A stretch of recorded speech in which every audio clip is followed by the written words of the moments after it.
Hello future officers, welcome back to your channel English with Kokila. आज के video में हम एसएससी सीजीएल के प्रीवियस ईयर क्वेश्चंस डिस्कस करेंगे। ये जो क्वेश्चंस है 2025 में पूछे गए हैं, पर्टिकुलरली 15 सितंबर 2025 शिफ्ट 1 के क्वेश्चंस हैं ये। इस क्वेश्चन के थ्रू आपको एडुक्विटी पैटर्न का भी अंदाजा लगेगा और आपका काम क्या है? आपका काम है कि जैसे ही आप क्वेश्चंस आपके स्क्रीन पे आते हैं आपको उन्हें आंसर करना है। आंसर को आप कॉमेंट्स में लिखेंगे बिकॉज वी नो कि सेक्शनल टाइमिंग है, you have to be as fast as possible, right. और जो आंसर्स आपके गलत हो गए हैं उन आंसर्स को भी आप मार्क कर लेंगे और उसको रेक्टिफाई करेंगे। चलिए, let's come to our first question. Our first question is, select the most appropriate synonym of the given word nonchalant.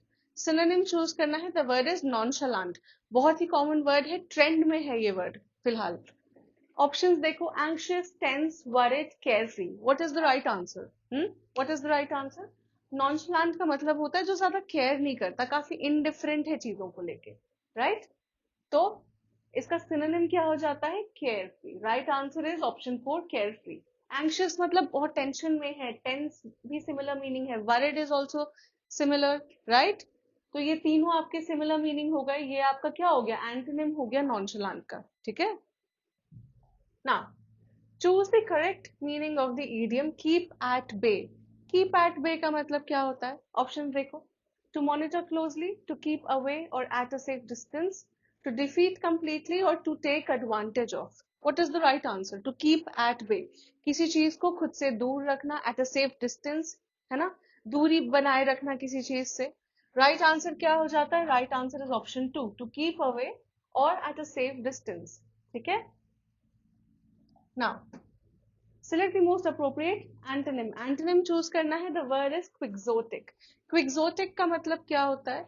कोई ऐसी चीज जो आइडियलिस्टिक है, आदर्शवादी है, बट लॉजिकल नहीं है। ऑलराइट, ऑप्शंस देखो, romantic, visionary, pragmatic, idealistic. Romantic, visionary, pragmatic, idealistic. Idealistic का मतलब होता है आदर्शवादी, तो ये तो सिनोनिम हो गया। और आपको क्या करना है? एंटोनिम चूज करना है, तो ये तो आपका आंसर नहीं होगा। रोमांटिक, रोमांटिक भी नहीं होगा। विजनरी, जो दूरदर्शी होते हैं, राइट, दूर का बहुत सोचते हैं, उसको हम विजनरी कहते हैं, तो ये भी नहीं होगा।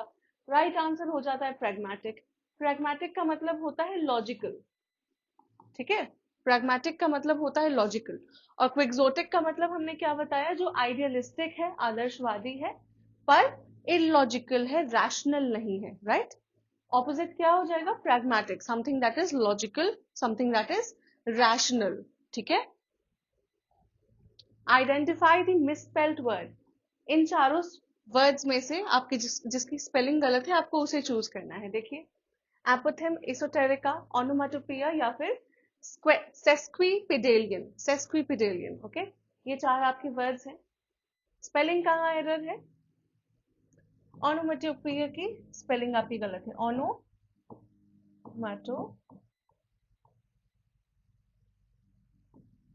1 सेकेंड, ओनोमाटोपिया ये आपकी सही स्पेलिंग है।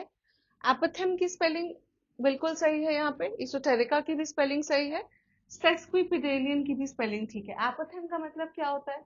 एपोथेम का मतलब होता है कोई कहावत कहते हैं जिसे हिंदी में, for example, an apple a day keeps the doctor away, ठीक है, ये क्या है? एपोथेम है। इसोटेरिका, कोई ऐसी चीज जिसकी अंडरस्टैंडिंग बहुत कम लोगों को है, ठीक है, बहुत कम लोगों को समझ में वो चीज आती है। सेस्क्विपिडेलियन, सेस्क्विपिडेलियन का एक तो मतलब होता है बहुत आलीशान, बहुत भव्य, है ना, very you can say magnificent, right. एक और मीनिंग होता है जिसका मतलब होता है something that creates that that has that contains a lot of words, ठीक है, कोई ऐसी चीज जिसमें बहुत शब्द हैं, बहुत भारी भारी शब्द हैं, उसे भी हम कहते हैं सेस्क्विपिडेलियन। ऑलराइट, सही आंसर क्या है? ऑप्शन 3। क्यों? क्योंकि इसमें आपका स्पेलिंग एरर है। ओनोमाटोपिया की स्पेलिंग ये होती है, okay. Now spot the correct spelling of adjectives relating to the muscular tissue of heart. कोई ऐसी चीज जो आपके हार्ट के मस्कुलर टिश्यू से रिलेटेड है, उसकी स्पेलिंग आपको ठीक करनी है। ऑप्शंस देखिए, myocardial, myocardial is the tissue that is related, something that is related to the tissue of heart, ठीक है। मायोकार्डियल जो वर्ड है उसकी स्पेलिंग क्या होगी, ऑप्शंस देखो। राइट आंसर क्या है,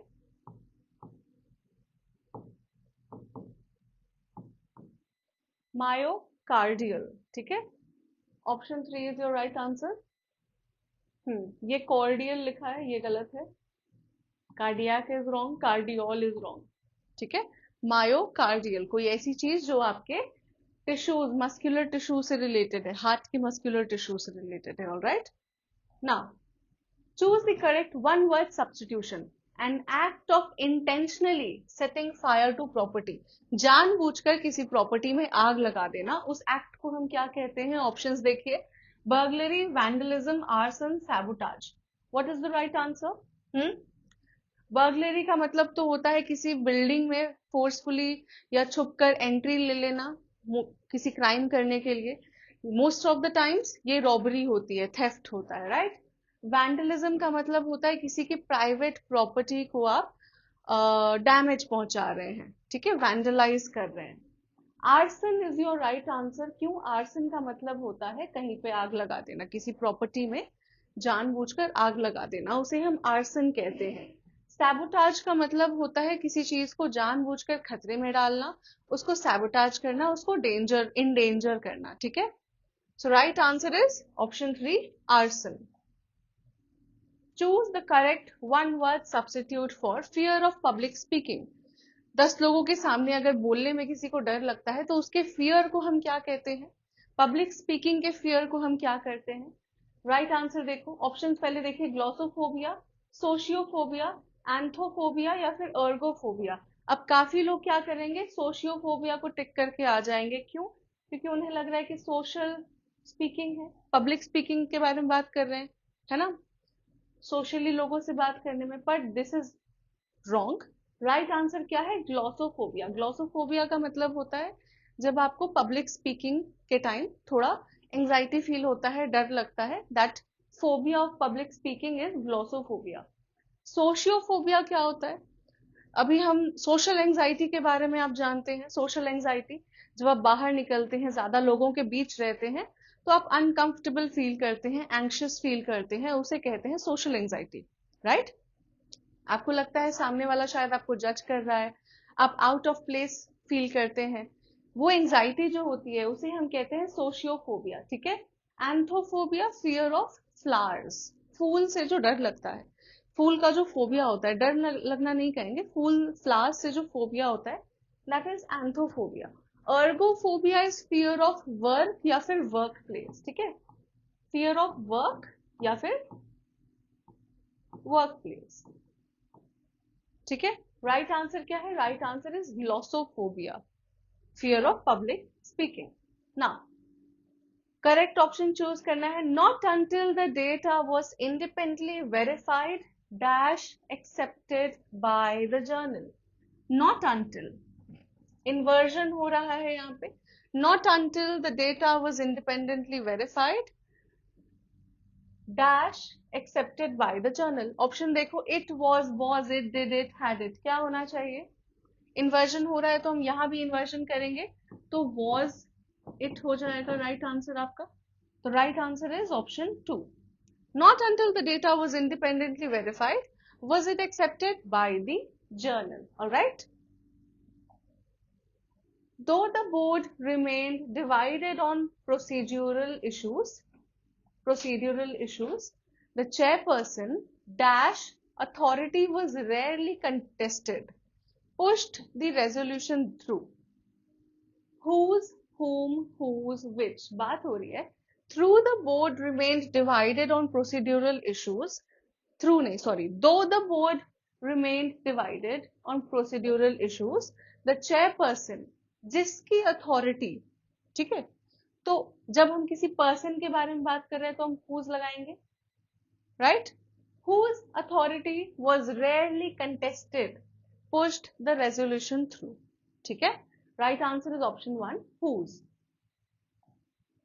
The spokesperson refused to comment until the investigation would be completed to avoid jeopardizing ongoing proceedings, ठीक है। The spokesperson refused to comment until the investigation would be completed. यहाँ पे would be की जगह is होना चाहिए. The spokesperson refused to comment until the investigation is completed to avoid jeopardizing ongoing proceedings. ठीक है? Right answer कहाँ है? Error है आपका option 2 में. Okay? Now, change the following form from active to passive. Passive में बदलना है आपको. Did the council approve the comprehensive zoning plan? तो comprehensive zoning plan हम पहले लाएंगे. Did the council approve? Option क्या है आपके? Has the comprehensive zoning plan been approved by the council? ये तो नहीं होगा. Is the comprehensive zoning plan being approved? नहीं. Was the comprehensive zoning being का तो बात ही नहीं हो रही है. This is also wrong. Right answer is option 4. क्या है? Was the comprehensive zoning plan approved by the council? This is perfect. ये आपका passive form हो जाएगा. ठीक है? Right answer is option 4. Did the council approve the comprehensive zoning plan? Was the comprehensive zoning plan approved by the council? All right. Find the part of sentence that contains an error. Error detect करना है. Were he to have responded promptly, the crisis would have been averted far earlier than it ultimately was. Sorry, the crisis could have been. Sorry. Were he to have responded promptly, the crisis could have been averted far earlier than it ultimately was, saving valuable diplomatic capital. Error find करना है आपको. Error कहाँ है? देखिए. Were he to have responded promptly, the crisis could have been. Past में बात हो रही है. Could have been. है ना? तो यहाँ पे हम क्या यूज करेंगे? Had he. Were he to have नहीं होना चाहिए. Had he responded. ठीक है? क्यों? हाइपोथेटिकल है ना. यहाँ पे देखो आप. कोई भी हाइपोथेटिकल सिचुएशन है प्लस अगर वो पास्ट है, पास्ट में हो रही है, तो had ही लगाते हैं. ठीक है? Had he done this, है ना? Had he responded promptly, ठीक है? Had he responded promptly, the crisis could have been averted far earlier than it ultimately was. Option कहाँ? Option आपका 1 सही हो जाता है. Error option 1 में है. Right? Easy, right? Select the sentence containing the homonym of the highlighted word. Homonym क्या होते हैं? Homonym आपको पता है, कोई ऐसे word जिनकी spelling और pronunciation similar होती है, but meaning different होता है most of the times. ठीक है? She placed a compact mirror in her purse. Compact mirror क्या बात हुई? एक छोटा सा mirror है जो compact है, कम जगह लेता है. Right? Options देखिए. The team formed a compact defensive unit.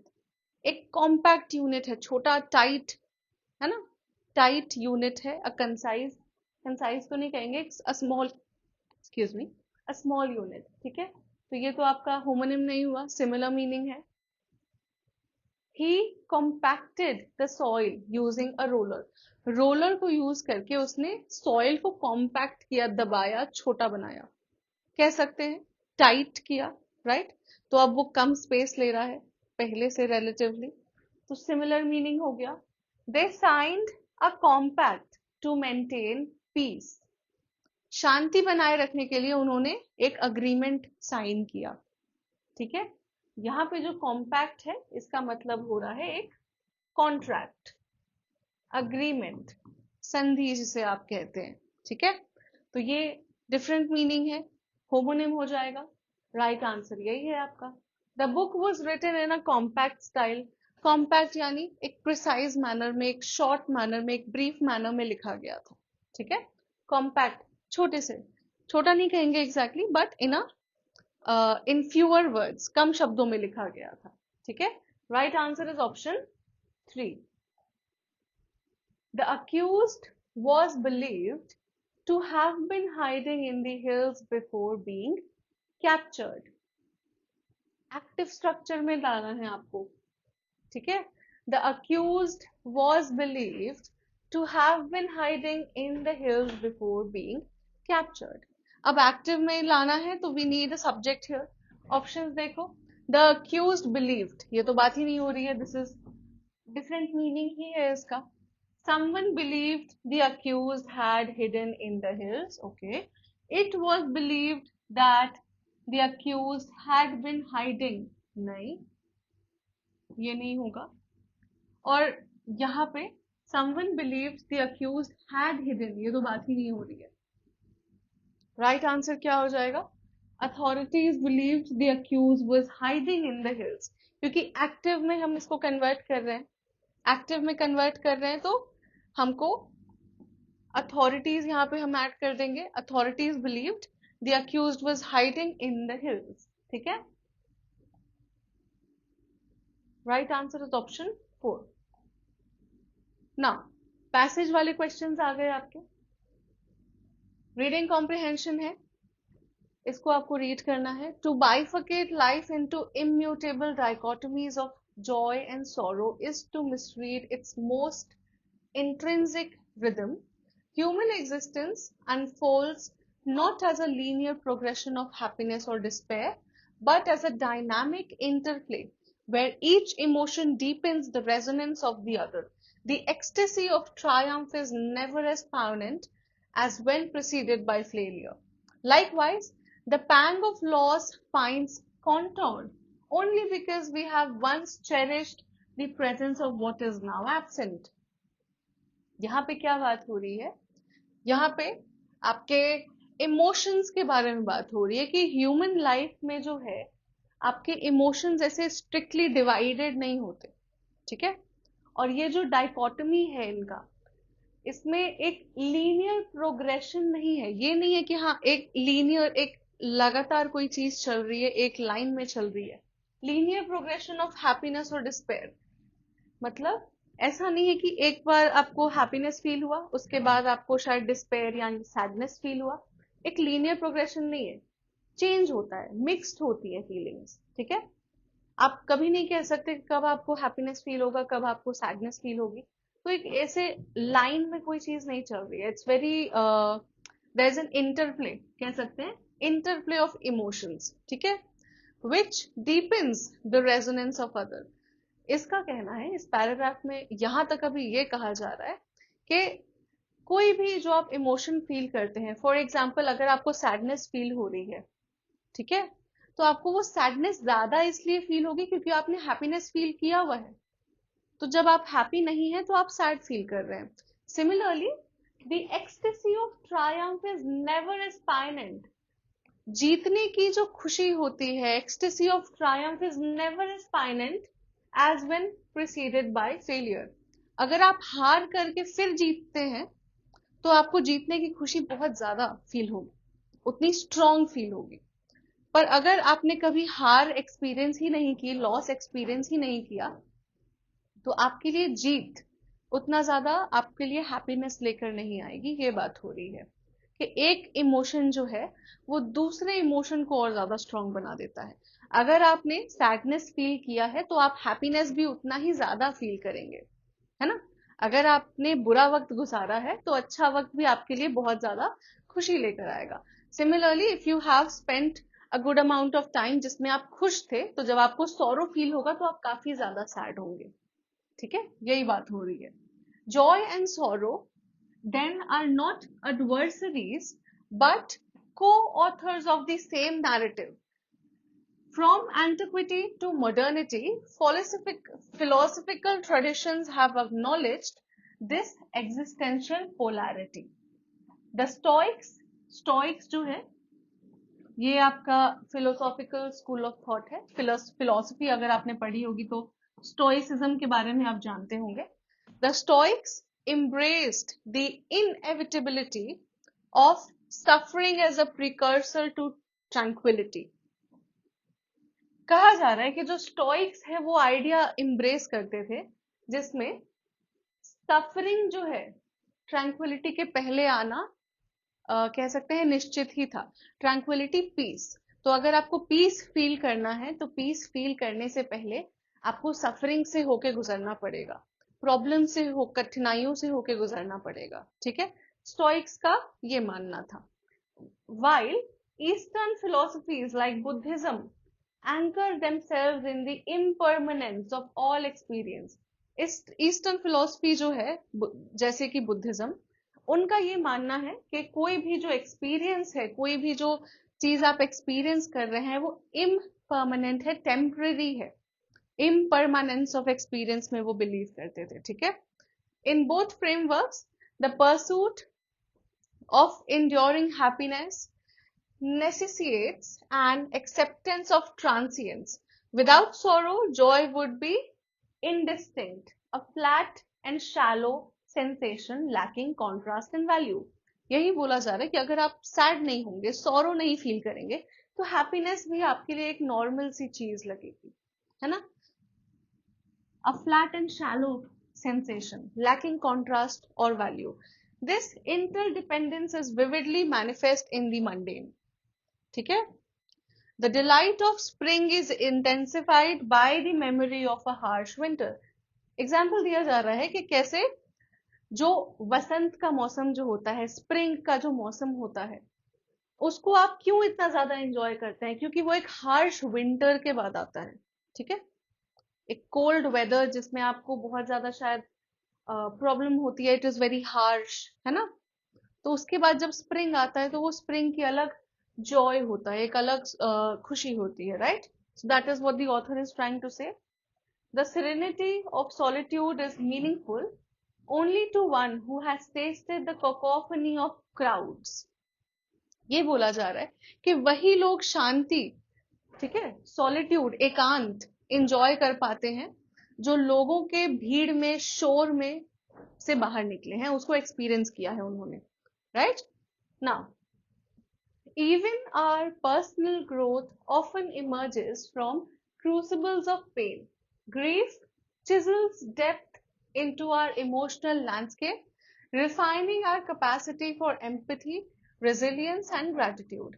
To demand unbroken happiness is to seek a monochromatic life, an existence devoid of emotional texture. The beauty of being lies not in circumventing sorrow, but in embracing it as a necessary foil to joy. These twin sentiments coalesce to form the chiaroscuro of consciousness.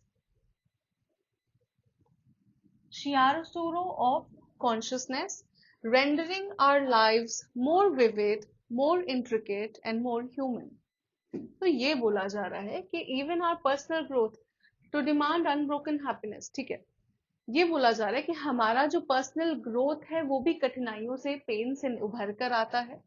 ठीक है, उसी में हमारा emotionally development होता है, emotional landscape में depth आता है. ठीक है, टू डिमांड अनब्रोकन हैप्पीनेस, अगर आप डिमांड करते हैं कि एक ऐसी आपको हैप्पीनेस फील हो जो कभी खत्म ही ना हो, ठीक है, आप हमेशा खुश रहें, हैप्पी.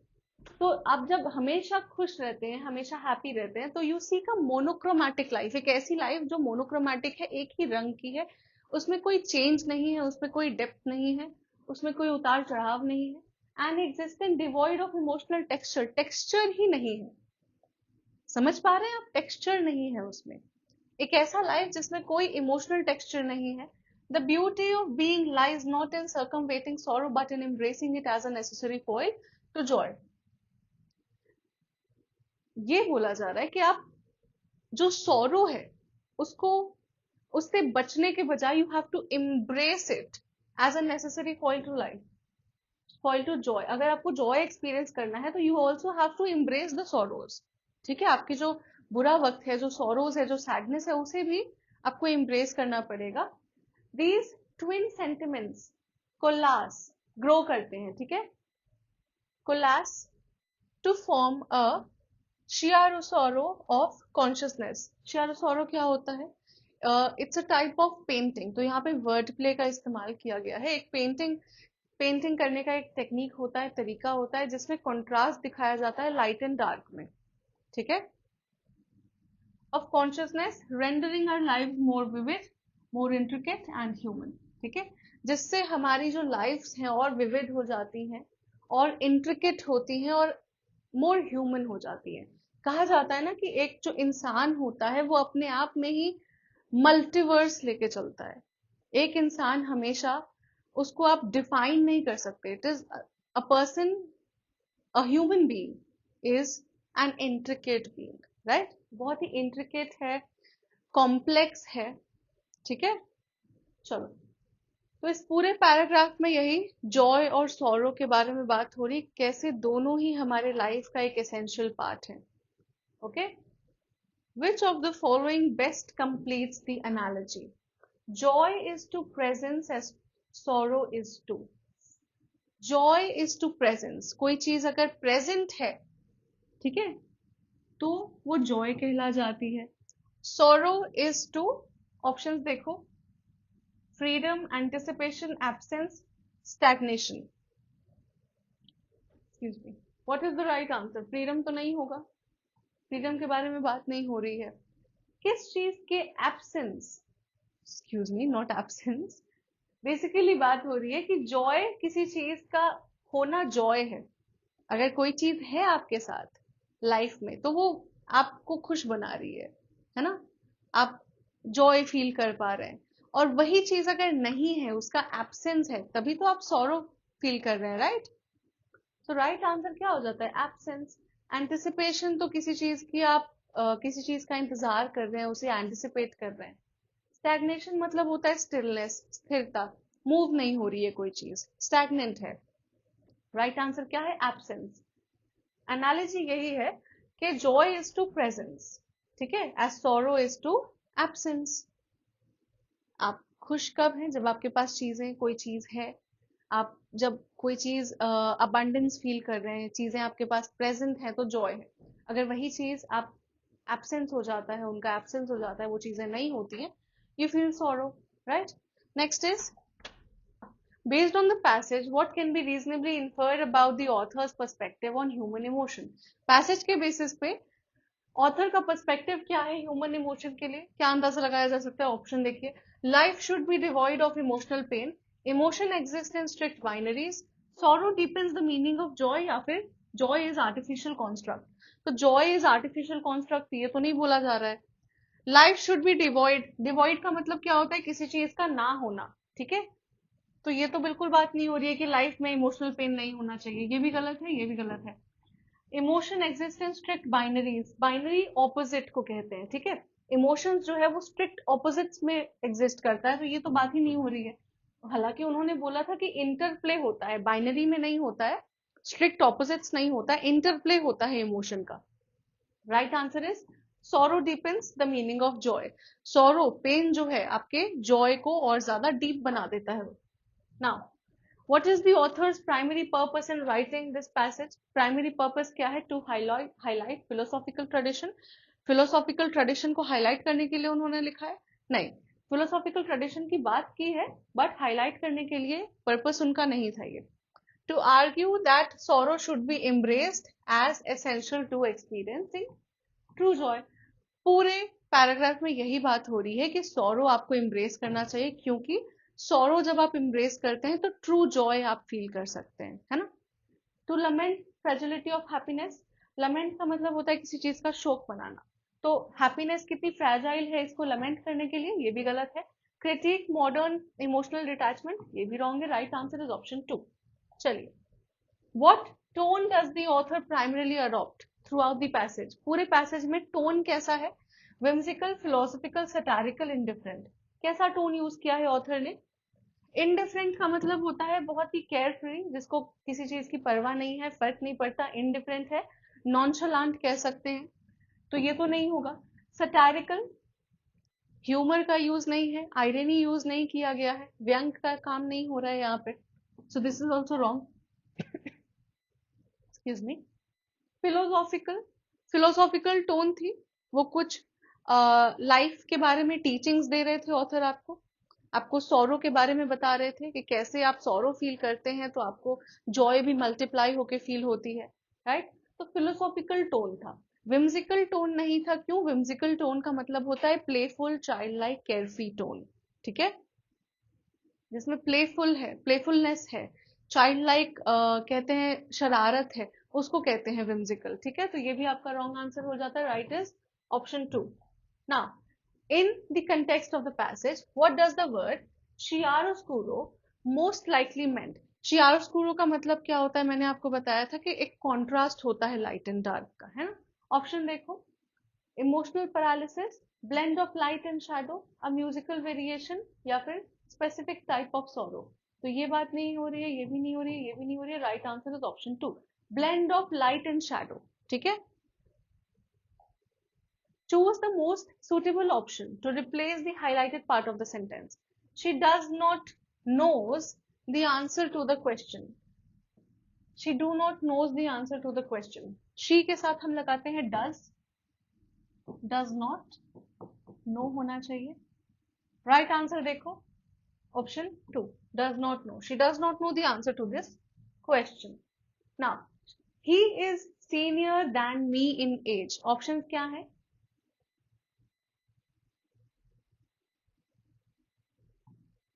ये जो अंडरलाइन पार्ट है इसको आपको सब्स्टिट्यूट करना है। More senior than me, senior to me by age, senior to me in age, या फिर elder to me. He is senior to me in age, ये होगा राइट आंसर, ठीक है। He is senior to me in age, right answer is option 3। I said he will be here by noon. यहाँ पे आपको क्या करना है? इनडायरेक्ट स्पीच में इसको कन्वर्ट करना है। I said he will be here by noon. Options देखो, I said he will be there by noon. I said that he would be here by noon. I said that he would be there by noon, या फिर I said he shall be there by noon. तो will को हम would में convert करते हैं, है ना। तो ये आंसर गलत हो गया, ये भी गलत हो गया, यहाँ पे 2 would है। अब आप देखिए कि हियर को अगर हम इनडायरेक्ट में कर रहे हैं तो देयर हो जाना चाहिए, ठीक है। Right answer is option 2, I said that he would be there by noon. Alright, now the assistant said that she was not feeling well and would leave early. इसको आपको डायरेक्ट स्पीच में करना है। I am not feeling well and will leave early, the assistant said. This is your right answer.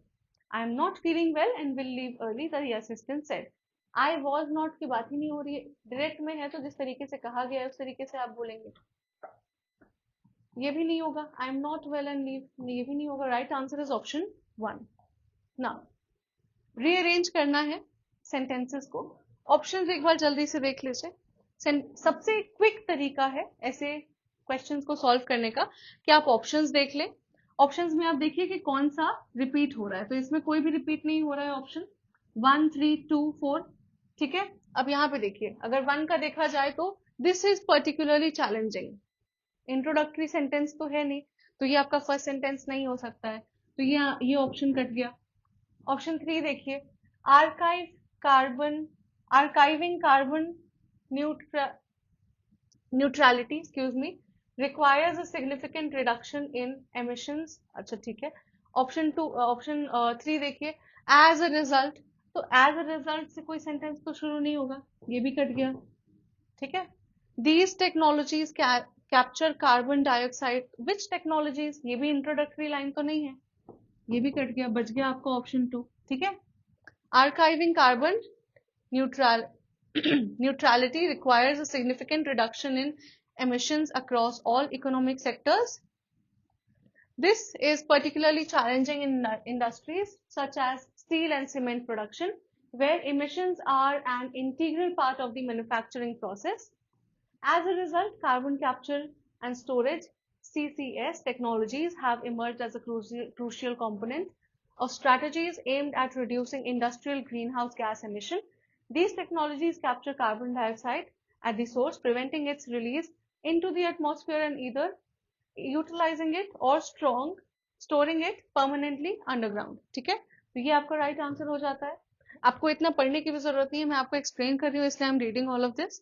आपको क्या करना है, बस एलिमिनेशन मेथड के थ्रू आंसर निकाल लेना है, ठीक है। सेक्शनल टाइमिंग है तो this is the quickest way to solve these type of questions, ठीक है। अब यहाँ पे देखिए, ये 4 सेंटेंसेस हैं आपके, यहाँ भी देखो 2 4 3 1। अब यहाँ पे पढ़िए, अब दिस अलाउज अ प्रोग्रामर, तो इस तरीके से तो हम किसी पैराग्राफ को शुरू नहीं करेंगे। दिस अलाउज अ प्रोग्रामर, तो आपका ऑप्शन 1 वाला ये कट जाएगा। Object oriented programming is a programming paradigm, ठीक है। यहाँ पे किसी चीज को इंट्रोड्यूस किया जा रहा है, इंट्रोडक्टरी सेंटेंस ये लग रहा है हमारा। A central tenet of OOP, इसी से कनेक्टेड है, इसके बारे में यहाँ पे कंटिन्यू किया जा रहा है ना। तो ऑप्शन 3 तो नहीं होगा आपका first. Similarly the key advantage of this approach, ये भी नहीं होगा, ये भी गलत हो जाता है। Right answer is option 1।